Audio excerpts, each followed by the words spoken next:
Pastor Marcelo.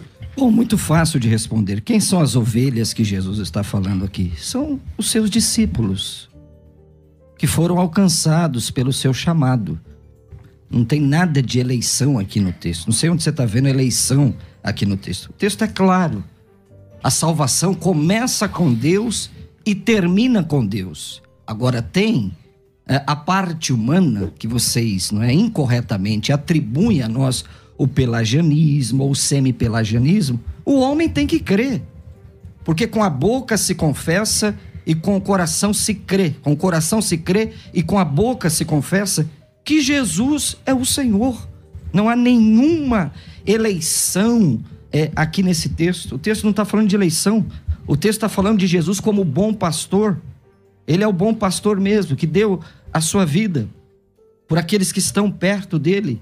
Porque aqui, essas pessoas que o texto está falando, já são ovelhas do Cristo. Já entregaram a sua vida para Cristo.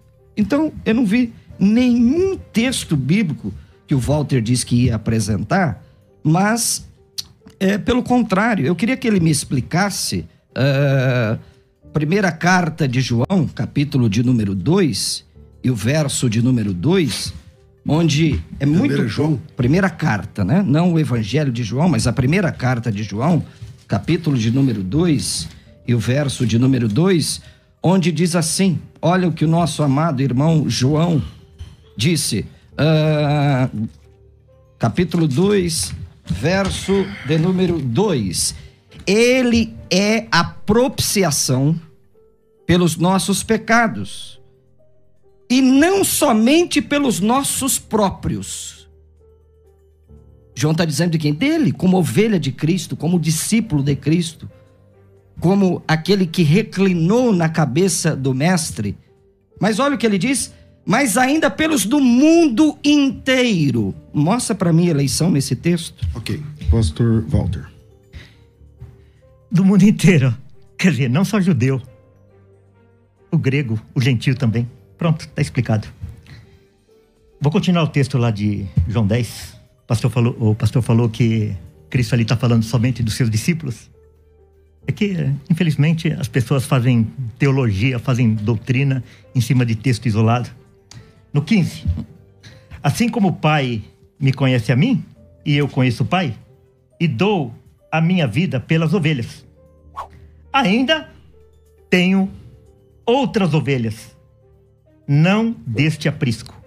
A mim me convém conduzi-las. Elas ouvirão a minha voz, então haverá um rebanho e um pastor.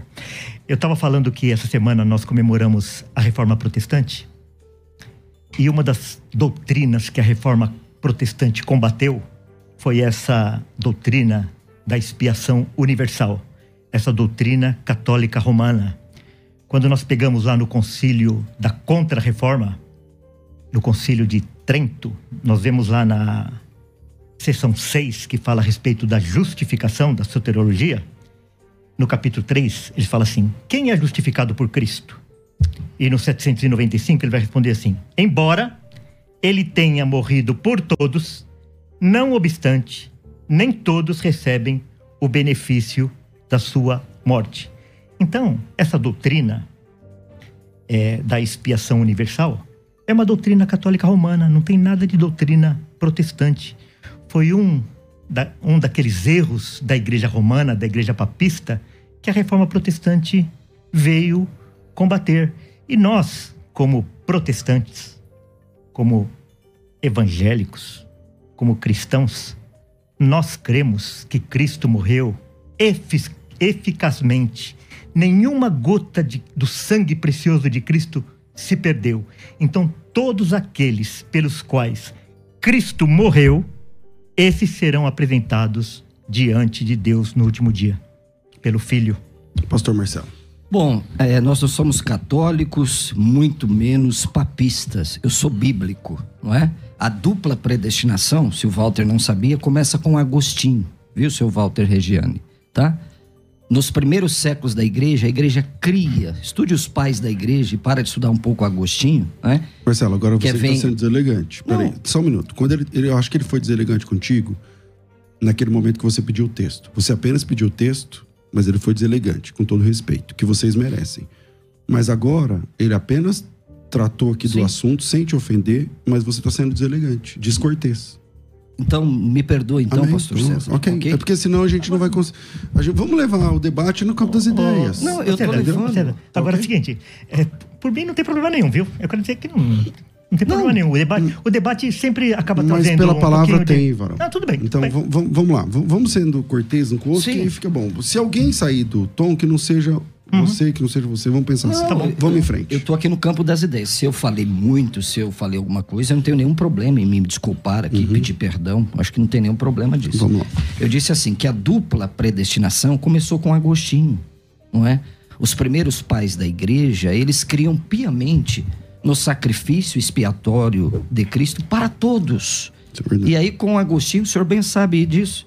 Aí com Agostinho, a igreja começa a se afastar disso e começa o caminho da dupla predestinação que eu estou insistindo aqui.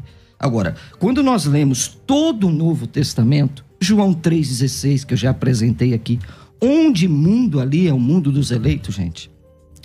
Onde em Atos capítulo 17, verso 30, Paulo dizendo que Deus ordena a todos que se arrependam, a todos. E é todos sem exceção, não é todos apenas sem acepção. É todos sem exceção. O judeu, o gentil, o pagão, o rico, o pobre, é todos. Agora, na aplicação da salvação, é aquele que crê. Porque Deus amou o mundo de tal maneira que deu o seu Filho unigênito para todo aquele que nele crê, não pereça, mas tenha a vida eterna. Então a salvação, como eu disse aqui, do começo ao fim, começa em Deus. Mas o homem tem que crer. E é Deus que habilita o coração do homem para crer. É a palavra de Deus que gera fé no coração do homem, então ele crê. Isso não há mérito nenhum. Por exemplo, se eu venho dar um presente para ti, cabe você ou não aceitar. Agora, você aceitando ou não, não faz de você merecedor ou não. É isso que Paulo diz claramente em Efésios capítulo 2, verso de número 8. Porque pela graça sois salvos por meio da fé. Então, é pela graça que nós obtemos a salvação, mas essa veio por onde? Por meio da fé.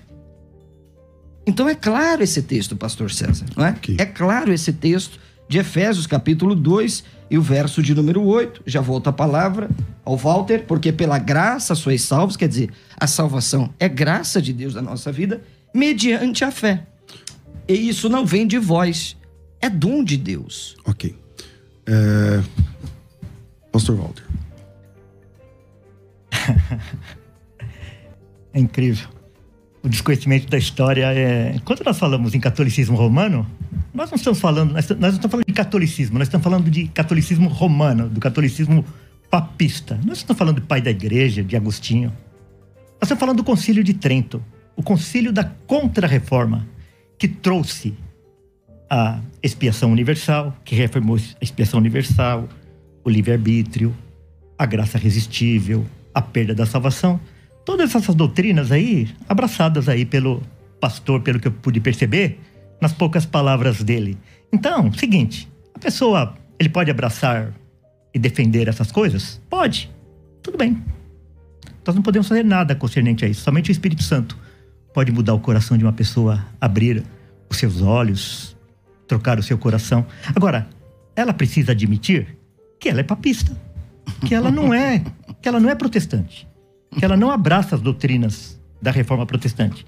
Porque todas essas doutrinas, eu já disse aqui, Concílio de Trento, Concílio da Contra-Reforma, seção 6, capítulo 3, 795. Expiação universal. E tem aqui livre-arbítrio, graça preveniente, todas essas coisas, tudo doutrinas do Papa.